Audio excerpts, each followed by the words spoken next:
Peace, family. Uh, why do we suffer? This is a video we wanted to talk about for 5 minutes. Why do we suffer? On Earth, we suffer. We suffer more than any other planets that I could think of right now, that I know of, that is three-dimensional. Because we're three-dimensional, that's like we are basically isolated. We suffer because we are living the game that we created. We are no longer living the true nature of the universal God. We live the game that created by man. For example, our desires, our needs, our wants are not really in sync with nature. Our desires are based on man-made. I need a car. I need this big car. I need maybe another car.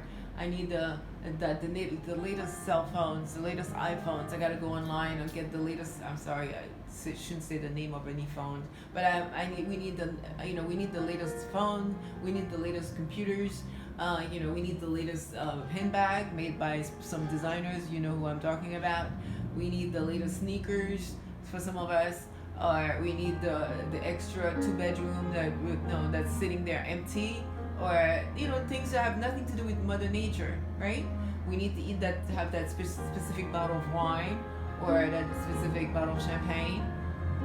So we are basically seeking things that are not in sync with nature. Those are things that so that's the reason we have to go into ourselves and analyze ourselves. And that's what Jesus was trying to say. I'm not saying I believe in Jesus the way the church gives you Jesus. That's not what I'm trying to say. Jesus was an entity, and he was not even called Jesus, that came here to learn and to help, just like other entities are coming in here.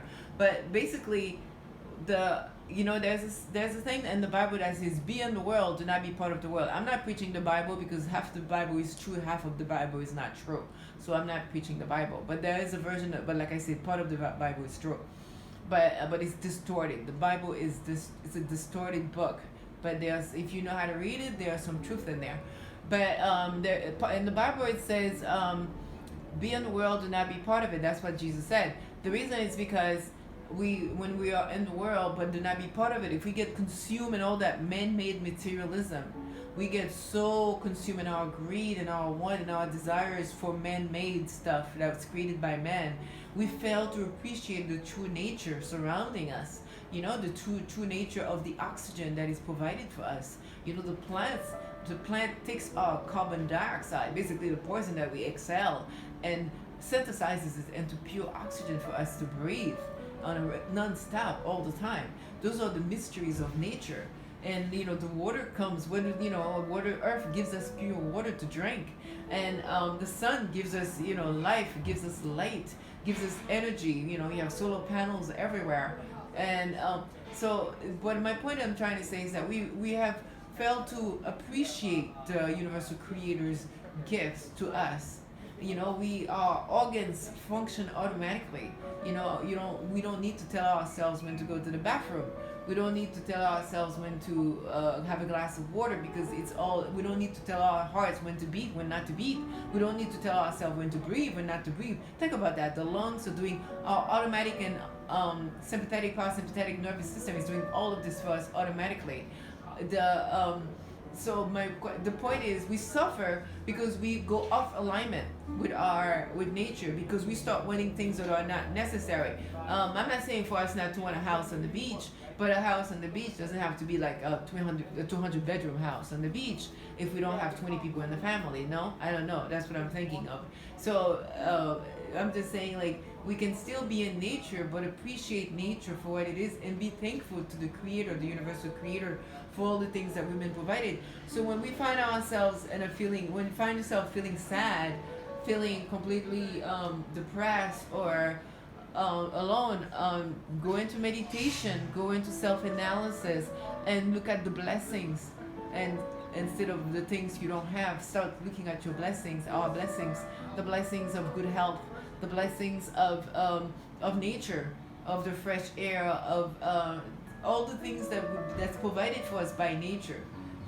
Technically we could live with very little. If we didn't, the reason we eat a lot is because of man-made. Man-made food have put stuff in the food to increase our appetite, and that's the reason a lot of us eat a lot. We eat too much.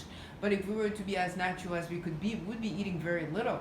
We wouldn't be eating so much. We eat a lot of junk, not because we wanted to, but our mind has been programmed to television, to the radio. They always, to make us eat, and to make us, to make us eat all kinds of stuff, and our appetite gets bigger and bigger by the minute. We're never satisfied.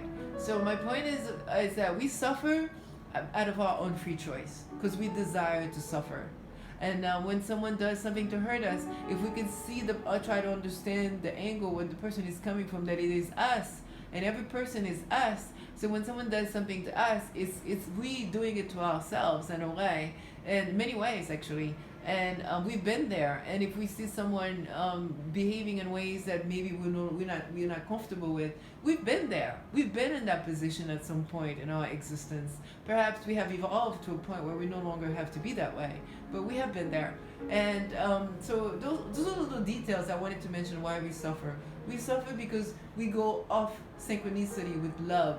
The love of the universal God, the universal creator, which is ourselves, inside of ourselves. We keep looking outside for fulfillment, for nourishment, for enrichment, for some kind of a satisfaction. But when ultimately the true ways to find peace within ourselves, to find joy, is to simplify our lives and to live in the most natural way possible, and to simply be grateful and show appreciation for nature, for the universal God, the universal creator, the one infinite intelligent, the one infinite God. That's basically why we suffer. So let us try to step away a little bit from all the man-made stuff, desires that's been created for us, and try to be more towards the natural desires of the things that we really need, the basic. The simpler our lives are, the happier we are. And you met a lot of people who says they were working, they were making six-figure job, they were running all the time, making a lot of money, and a lot of them sometimes they would say they quit, they resign, and they are very happy because even though they're not making as much money, and they are much happier now because they are more at peace. They have less junk, less stuff to worry about, less how the house is not as cluttered, and the computer files are not as cluttered anymore, whatever.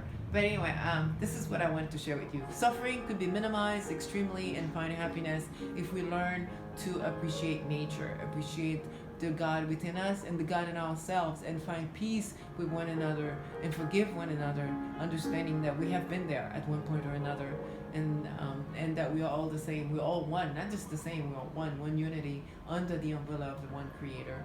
That's what the pyramid stands for. That's why I use them, because the pyramid is reminding us we are one. Under that pyramid is all of us, it's one. Okay, I love you all. Until then, peace, love, and light. Let us forgive and love and be happy. Boopy.